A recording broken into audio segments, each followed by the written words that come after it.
sekarang aku lagi ditemenin nih sama Kak Gina. Oh ya, perkenalkan, nama aku Jihan.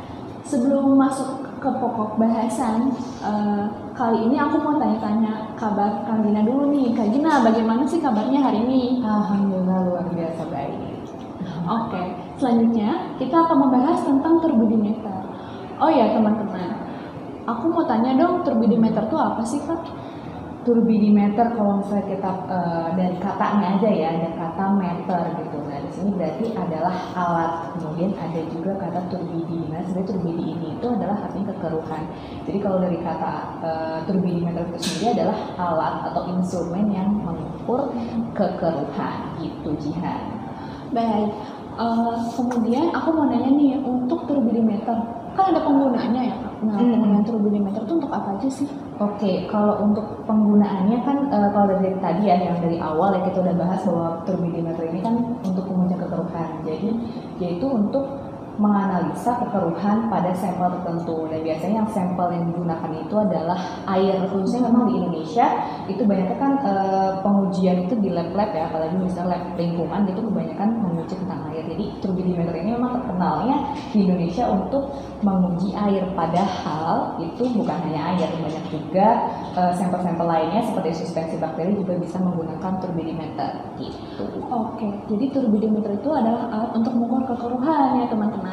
Nah, aku mau tahu dong, ada nggak sih Kak standar untuk kekeruhannya itu sendiri? Oke, mungkin standar di sini lebih kayak standar untuk pembacaan di turbidimeter ya. Ya, nah, untuk standar sendiri nih teman-teman itu ada dua ya. Jadi ada yang bawaan alat, ada juga yang memang terpisah. Nah itu kenapa dia terpisah, dia bawaan alat itu tergantung dari alat dan mereknya masing-masing. Jadi turbidimeter ini banyak mereknya gitu. Dan memang dari mereknya sendiri juga kadang ada yang udah ngasih standar. Jadi kita tinggal misalnya beli katakanlah turbidimeter merek A gitu ya. Nah itu udah sama standarnya. Tapi ada juga turbidimeter yang memang dia tidak memberikan standar gitu. Nah si standar ini harus kita beli sendiri, itu juga ada. Biasanya memang ada di yang distributor untuk bahan kimia itu biasanya menyediakan gitu.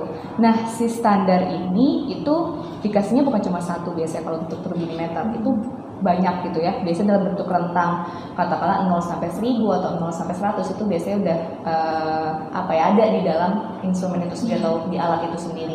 Nah dan tiap merek itu biasanya beda-beda. Oh gitu. Jadi memang kalau misalnya untuk standar sendiri biasanya sih ya, kalau misalnya di turbidimeter tuh ada sih, cuman memang di sini kembali lagi tadi. Jadi turbidimeter itu untuk mendapatkan standar itu beda-beda teman-teman. Jadi turbidimeter ada 3 jenis, ada benchtop, ada portable, sama online instrumen. Yang biasanya diem aja tuh di lab ada kan ya, nggak bisa digerak-gerakin, itu namanya benchtop. Kemudian ada juga namanya portable. Kalau yang namanya portable kan bisa dipindah-pindah. Nah itu sebenarnya bisa dipindah-pindah doang sih. Dan dua-duanya baik benchtop ataupun portable tuh untuk analisa di laboratorium. Ada lagi satu lagi itu adalah turbidimeter online instrumen. Kalau misalnya kita dari katanya sih online ya, jadi si turbidimeter ini itu online itu bisa dibawa keluar lab.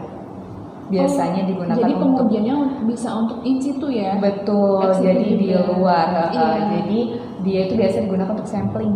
Kan karena ini biasanya buat air ya, kekeruhan. Nah itu biasanya dibawa buat sampling, di tempat sampling itu namanya turbidimeter online instrument gitu. Justru kalau portable itu harusnya adanya di laboratorium, cuman memang di Indonesia ini terkenalnya justru namanya portable, padahal namanya jenisnya adalah online instrument gitu. Nah itu kalau masalah standarnya bisa masing-masing tuh. Jadi ada yang benchtop yang udah dibawain standarnya oleh si merek itu sendiri gitu ya, ada juga yang terpisah gitu. Jadi kita dari laboratorium harus beli sendiri gitu sih. Biasanya sih kalau misalnya yang udah ada bawaan itu biasanya portable sama yang online untuk standarnya sendiri gitu.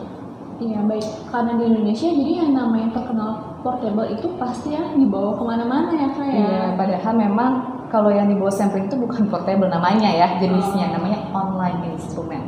Tuh, ingat guys, jadi yang dibawa kemana-mana itu adalah online instrument, bukan portable.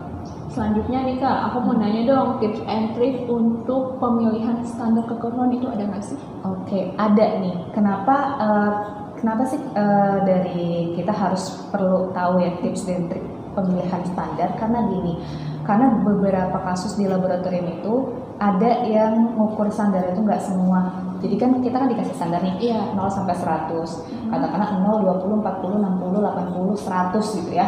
Nah, itu nggak mesti semua harus dilakukan pengukuran. Karena kan biasanya itu untuk kalibrasi dari si alatnya ya. Kalau misalnya untuk teman-teman biasanya nih, kalau standar itu biasanya untuk kalibrasi si alat. Jadi sebelum digunakan itu dikalibrasi dulu pakai si standar itu di si alatnya. Nah, pemilihannya itu nggak semua harus dikalibrasi atau digunakan si standar itu. Jadi standar yang digunakan dalam turbidimeter itu hanya yang dekat rentangnya dengan si sampel kita. Katakanlah sampel air kita nih, biasanya kita nguji air nih. Katakanlah air yang biasa kita uji itu ada di rentang 45 misalnya ya. Ini misalnya teman-teman, ini dari 45 ppm, NTU ya. NTU, Nevolometric Turbidity Units. Nah, itu ada di 45 NTU gitu. Nah, berarti standar yang kita gunakan itu tidak boleh jauh dari 45 NTU itu. Bisa menggunakan katakan misalnya dari 0 kan untuk ini ya, untuk belangkonya. Iya, 0, kemudian 20, 40. Tapi jangan mengukur, teman-teman jangan mengukur yang 1000 atau 100 yang terlalu jauh dengan rentang 40 itu sendiri gitu. Jadi untuk biasanya sih standar kan hanya bisa digunakan untuk kalibrasi, bisa digunakan untuk pengendalian mutu. Nah, biasanya kalau yang kayak gini itu digunakan untuk pengendalian mutu atau quality control teman-teman dalam pengujian turbidimeter gitu.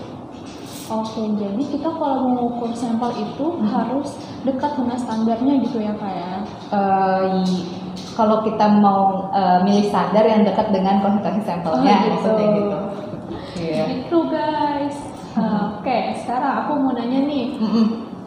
Kan kalau kita mau beli turbidimeter ya, nah ada hal-hal apa aja sih yang perlu kita ketahui? Oke. Kalau kita mau beli gitu ya. Nah, karena jenisnya juga banyak, kemudian juga tadi merek juga banyak ya, dan merek juga mempengaruhi kualitas juga gitu ya. Nah, tugas kita sebagai laboratorium kalau kita mau beli turbidimeter, pertama yang kita harus cek itu adalah jenis sampel yang kita analisa.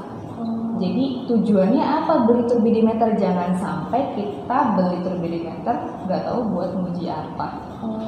Dan misalnya kita katakanlah beli turbidimeter ini buat uji air, berarti sesuaikan dengan baku mutu air yang mempunyai standar tertentu gitu ya. Jadi yang biasa sih enaknya kalau beli turbidimeter itu yang udah ada standarnya, jadi biar lebih simpel. Kalau misalnya ternyata yang di sampel kita itu suspensi bakteri katakanlah gitu, nah itu juga harus disesuaikan lagi. Bisa juga ternyata suspensi bakteri yang kita pengen uji itu harus menggunakan benktop misalnya gitu. Jadi jenis sampelnya gitu. Oke, jadi sebelum kita membeli turbidimeter, kita harus tahu dulu nih jenis sampel yang kita gunakan itu apa. Dan selanjutnya pada saat kita membeli turbidi itu harus udah ada standarnya, jadi biar kita nggak ribet nyari-nyari lagi ya Pak. Tapi ada juga satu lagi, yaitu standar metodenya. Ada metode standarnya. Betul. Jadi bisa jadi dari metode pengujiannya gitu ya.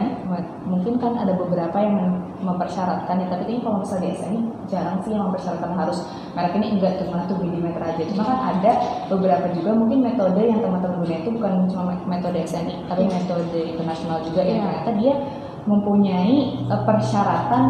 Misalnya katakanlah turbidimeter yang harus kita gunakan itu harus dalam rentang atau range berapa, atau punya nilai ketidakpastian berapa, itu juga penting. Gitu, karena itu harus kita lihat juga gitu ya, sesuai dengan tadi kebutuhan kita. Jangan sampai kita membeli alat itu, termasuk salah satunya di turbidimeter itu kita jangan sampai digunain untuk, maksudnya nggak sampai digunain lah intinya gitu ya, jangan sampai disia-siakan gitu. Jadi sesuai dengan kebutuhan kita gitu sih. Oke, itu guys. Jadi ada 3 untuk hal yang harus diperhatikan sebelum membeli turbidimeter. Yang pertama jenis sampel. Kemudian alat yang kita beli untuk turbidimeter itu udah harus ada standarnya. Lebih baik ya mungkin. Oh iya, lebih baik ya. Jadi kita biar nggak ribet lagi cari-cari si standarnya. Terus yang ketiga, standar metode yang kita gunakan.